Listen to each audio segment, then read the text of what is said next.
Eh bien, dans un premier temps, on vient soutenir les éleveurs. Même si moi, je suis proche de lâcher ma ferme justement à un jeune. Et du coup, je suis un peu inquiet par rapport à cette maladie. Et puis globalement, le tournant que prend l'agriculture aujourd'hui avec une certaine industrialisation et justement qui la rend aussi sensible à ce genre de maladie. Et du coup, nous, l'objectif, c'est toujours de maintenir une agriculture paysanne avec des fermes avec des tailles raisonnables et qui produisent des aliments de qualité. Et puis voilà quoi. Faut qu'on maintienne surtout l'élevage aussi, qui est en grande perdition aujourd'hui, où la plupart des terres partent en céréales et les céréales, on est largement autofinancé. On se suffit à nous-mêmes quand on parle de souveraineté alimentaire, mais il y a quand même 50% des céréales qui sont exportées hors de la France, quoi. Et du coup, là c'est surtout ça, quoi. C'est le soutien à l'élevage. Alors, quelle solution on a pour pallier à ce problème, à ces problèmes? Ce problème globalement de l'élevage, il faut absolument soutenir l'élevage dans l'installation, dans l'installation des jeunes. Et puis après, le problème ici là, de la maladie aujourd'hui, c'est effectivement ce qu'on revendique, c'est abattre effectivement les animaux malades et puis vacciner, hein, et pour arriver à maintenir des troupeaux et l'élevage, globalement c'est ça. Quelque chose à dire par rapport à nos élus de la Mayenne et puis certains agriculteurs qui disent qu'ils sont là pour défendre l'élevage, sauf que ça devient un élevage qui devient hors sol. Les vaches ne sortent plus dans les champs. Il y a des champs qui, soi-disant, sont là pour les animaux, mais il n'y a plus du tout d'animaux dessus, il n'y a plus de haies, il n'y a plus de ceci, cela, quoi. Et donc on est sur une agriculture qui est complètement déconnante, qui, par rapport à le réchauffement climatique qui va à l'inverse de ce qu'il faut, on est toujours en train de labourer, on fait disparaître les prairies, il y a de plus en plus de gens qui font du transport de fumier, d'ensilage, parce qu'ils ont des terres à plusieurs kilomètres, voire des dizaines de kilomètres. Et ça on est sur une agriculture qui va à l'inverse de ce qu'il faut. Et vivement qu'on fasse marche arrière sur ça, quoi. L'élevage, pour faire de l'élevage intensif, industriel, hors sol, même au niveau des bovins, ça devient complètement déconnant. Il y a pas mal d'organisations qui travaillent sur le terrain, hein, plus particulièrement les CIVAM, CIVAM Agriculture Durable, CIVAM Bio, le CIVAM Agriculture Durable met en relation des paysans, des éleveurs qui font de l'élevage beaucoup plus à partir d'herbes pâturées, et ça c'est très important. Et là aujourd'hui, je suis retraité, donc je ne suis pas forcément au fait de tout, mais moi ça me donne l'impression que, vu le prix du litre de lait qui est quand même plutôt correct, vu le prix des vaches de réforme qui est le double de ce que je faisais il y a quelques années, et le prix des veaux, normalement ils ont des ventes qui sont plutôt bien valorisées. Alors c'est vrai que quand on est dans un système très intensif, il faut acheter des engrais, il faut acheter du carburant, il faut acheter des pesticides, il faut acheter plein de choses comme ça qui ont a priori largement augmenté. Mais des anciens collègues qui sont dans des systèmes très autonomes, eux arrivent sans doute à en vivre globalement bien, quoi, et vivement que nos politiques et que nos élus, techniciens, chambres d'agriculture et aussi tout ce qui tourne autour de l'agriculture, les commerciaux, ainsi de suite, comprennent qu'il y a une autre façon de travailler et qui sera meilleure pour tout le monde, et puis sûrement une meilleure qualité des produits, parce que là aussi, il y a quelque temps, on entendait parler de la qualité du lait des vaches qui ne sortent plus du tout. Un jour, nos transformateurs de produits laitiers auront des problèmes parce qu'ils auront ils auront un lait qui sera plus transformable, quoi. Et donc là, c'est vraiment de la qualité intrinsèque du lait, de la viande qui fera la différence. Ce qu'on peut déplorer depuis un certain temps, depuis que Macron est arrivé, les ministres de l'Agriculture n'écoutent qu'un syndicat, quoi, et ça, c'est le problème, quoi. Voilà, après, je pense qu'il y a plusieurs partis politiques et puis qui peuvent répondre, mais c'est aussi un problème de société. Est-ce qu'à un moment donné, les politiques, les responsables politiques écouteront plus ce que les citoyens en général attendent, c'est-à-dire un produit de qualité et qui préserve l'environnement, ou est-ce qu'on n'écoutera qu'une partie des agriculteurs qui veulent toujours plus et qui détruisent l'environnement, qui détruisent l'emploi aussi, parce qu'à chaque fois qu'il y a un agrandissement de ferme, c'est des actifs en moins. Là, on est vraiment dans un tournant, quoi. Aujourd'hui, plus on industrialise l'agriculture, plus on la rend dépendante, donc du coup du commerce international aussi, puisque aujourd'hui la plupart des animaux nourris enfermés dans les étables sont nourris essentiellement avec du soja OGM, qui est effectivement interdit en Europe. Mais voilà, les animaux en consomment, quoi. Et à travers tous ces échanges, justement ces échanges internationaux, voilà, on en arrive au Mercosur, et voilà, nous on t'envoie du soja, on peut échanger avec des voitures, des bovins aussi, on peut voilà, quoi. Et tant je pense qu'on est dans un tournant. Si on ne revient pas à une agriculture un peu autonome, voilà, quoi. La plupart des agriculteurs mettent le doigt dans l'engrenage, et puis effectivement ils sont un peu contraints par leur investissement, par leur système de production, à rester dans un système très ouvert sur le commerce international. Et puis voilà, quoi. Et à côté de ça, localement, on n'a plus, on parlait d'environnement, mais c'est aussi un enjeu important. La plupart des bassins versants aujourd'hui sont en révision de leur sage, et on leur met des bâtons dans les roues de plus en plus, parce que l'agriculteur ne peut plus utiliser de pesticides, d'insecticides sur ces zones protégées de captage, entre autres. Et voilà, et donc ils mettent un poids énorme aujourd'hui, on l'a vu récemment en Bretagne, quoi, sur les sages, sur les schémas de gestion et d'aménagement de l'eau. Et voilà, quoi, on est un peu dans une impasse, et aujourd'hui la FNSEA, dirigée par des céréaliers, il y a quand même pas mal d'éleveurs à la base qui ont besoin aussi de préserver leurs animaux, mais à la fois ça se comprend, hein. Les céréaliers eux aussi aujourd'hui sont dans une impasse énorme, puisqu'ils dépendent, ils travaillent la plupart du temps sur des terres mortes, dans les zones céréalières où ils sont très dépendants de l'énergie, entre autres, quoi. Les engrais minéraux où il faut de l'énergie, des pesticides.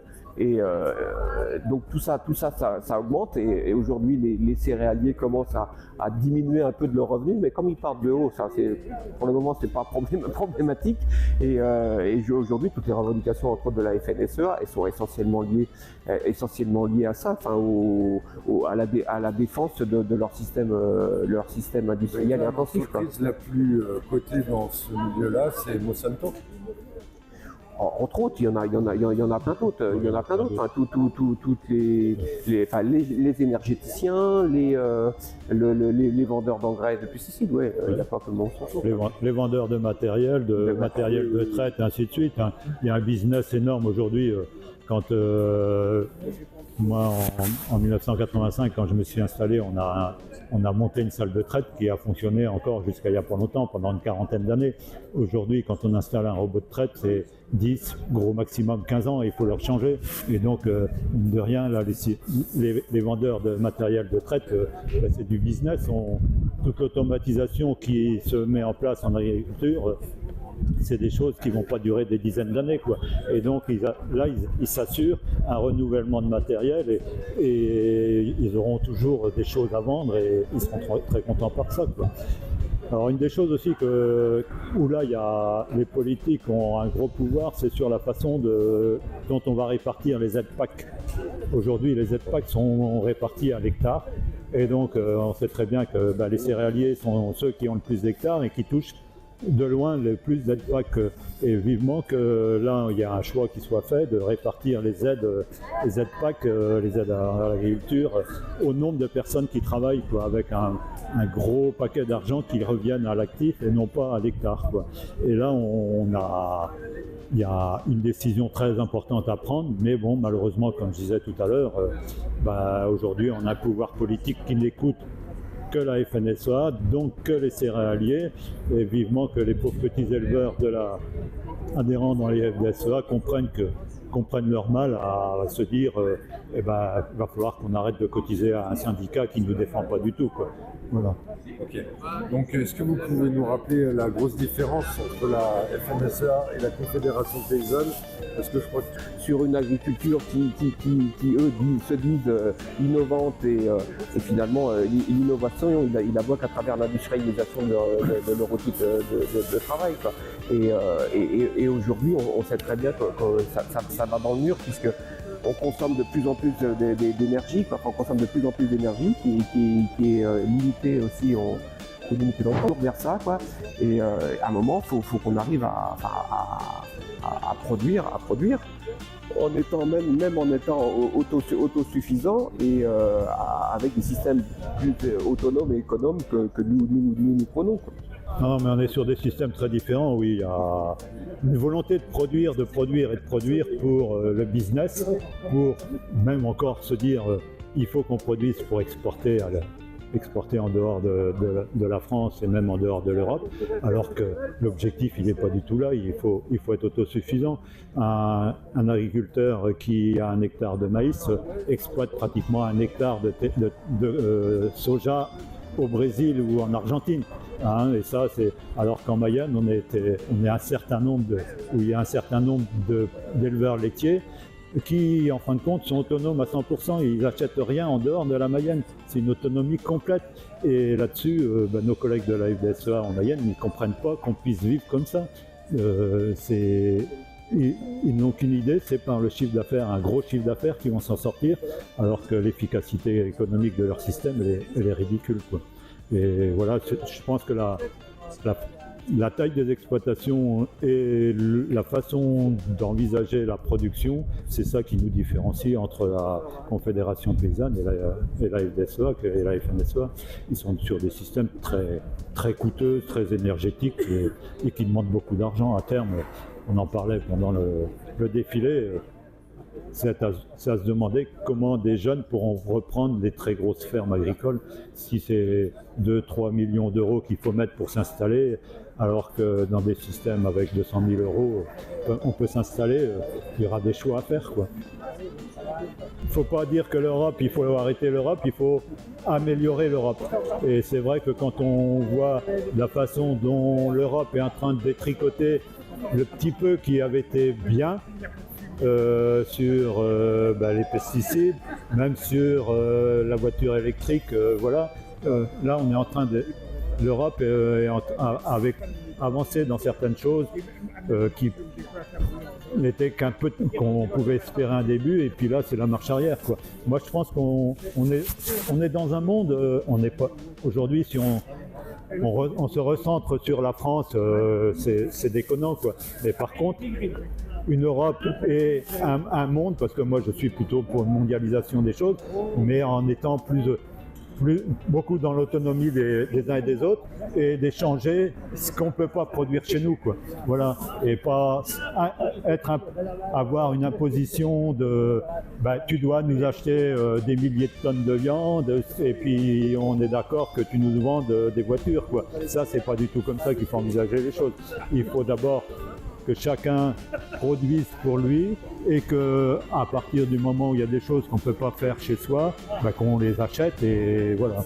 Mais moi, l'Europe, oui, j'y crois, et il faut qu'on continue c'est aussi une solution pour éviter des guerres et des choses comme ça, quoi. À partir du moment où on est capable de s'entendre sur un certain nombre de choses, je pense que ce sera quand même plus dur de se foutre sur la gueule dans ces conditions-là, quoi. Alors, l'Europe a détricoté complètement le pacte vert qui était bien engagé, quoi, hein, sous la pression des lobbies. Hein. On nous met en concurrence entre paysans à travers le monde entier, quoi. Et forcément sur l'alimentation, ça ne fonctionne pas. Sur de l'industrie peut-être, mais sur de l'alimentation, on n'a forcément pas les mêmes conditions pédoclimatiques au Brésil, en région subsaharienne ou en Ukraine ou chez nous, quoi. Donc du coup, voilà, faut absolument éviter ça, quoi. Parce que forcément, il y aura toujours quelqu'un qui va produire à moins cher que nous, parce qu'il a les conditions pour le faire, quoi.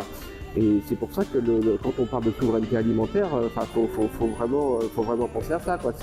Voilà, on produit ce qu'on a besoin chez nous, quoi. Et là-bas aussi, quoi. On continue, on parle de l'alimentation. Au niveau sanitaire, est-ce que la population risque des choses?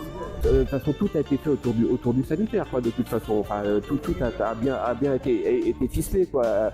Mais aujourd'hui, enfin, on ne va pas au-delà, quoi. Il y a tout ce chimique. C'est bon, c'est peut-être bon sanitairement à manger, quoi. Mais chimiquement, on le voit bien, enfin, à travers les résidus de pesticides ou de métabolites de matières actives dans l'eau, dans l'alimentation, dans la viande, dans le lait et tout ça, quoi. Ouais, entre autres, et aujourd'hui qui est autorisé dans plusieurs pays européen, mais qui est sérieusement remis en cause quand même par les instances sanitaires. Et ils vont finir par l'interdire aussi dans les autres pays européens. De toute façon, on peut aller que vers ça, quoi. Alors en fait, l'omnibus en Europe, c'est un panel de réglementation qui est amené à être révisé. Ça concerne une seule et même thématique. Donc là, en l'occurrence, l'omnibus qui nous concerne, c'est la sécurité alimentaire. Et donc c'est passé en commission le 16 décembre, donc c'est à l'échelle européenne. La Commission européenne. Et là, en l'occurrence, ce qu'on trouve dans cet omnibus de la sécurité alimentaire, c'est un détricotage en règle et très consciencieux de toutes les réglementations et tous les contrôles qui concernent la gestion des pesticides. Donc la gestion des pesticides dans leur utilisation, dans leur contrôle vis-à-vis des agrochimistes, agro-industriels, et y compris dans les teneurs qu'on trouve dans les aliments que l'on consomme. En fait, ils vont relever les taux. Donc les taux sont mis au maximum et il n'y a pas de... Si en tout cas ça passe, il n'y aura plus de possibilité de revoir que ce soit les seuils dans l'alimentation que l'on consomme ou que ce soit dans les nouvelles découvertes sur la toxicité des pesticides, on ne reviendra pas sur ce qui a été décidé. C'est-à-dire qu'on est sur des autorisations perpétuelles, par exemple du glyphosate et de tous les autres pesticides. Donc on est sur un retour en arrière absolument dramatique concernant notre bien-être. Et en fait tout ça, c'est dans l'idée d'assouplir les règles et de favoriser le commerce. C'est-à-dire que pour le commerce et pour ce commerce-là, on va tirer tout le monde vers le bas et on va aligner sur les pires pratiques mondiales en fait. On continue de promouvoir un système agricole qui aujourd'hui quand même nous mène dans la pollution généralisée aux pesticides quand même. Donc voilà, ça s'appelle un omnibus et c'est actuellement en ce moment là. Qu'est-ce qu'on fait là aujourd'hui et quelles sont nos revendications? Ma principale revendication, c'est qu'on s'arrête de tuer le troupeau intégral. C'est-à-dire. Et qu'est-ce que vous pensez de la concurrence avec le Mercosur et le CETA? Ah ben là, je suis entièrement contre. Voilà. D'abord, déplacer les humains, c'est déjà une bonne chose. Moi, je pars pratiquement jamais en vacances ni rien du tout.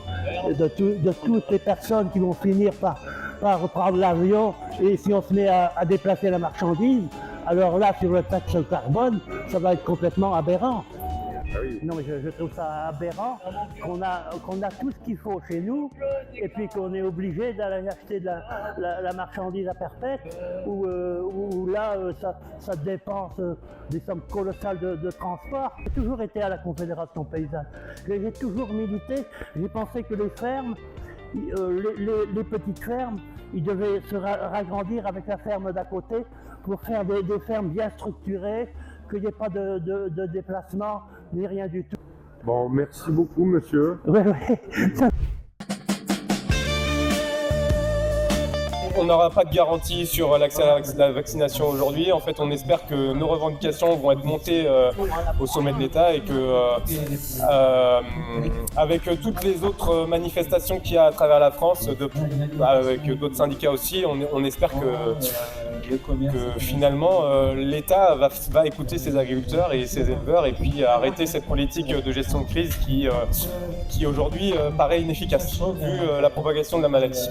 Nous, on demande une politique de vaccination très large et puis l'arrêt des abattages massifs, donc abattage partiel des animaux touchés pour des questions pour abréger leur souffrance. Elle a été plutôt réceptive alors.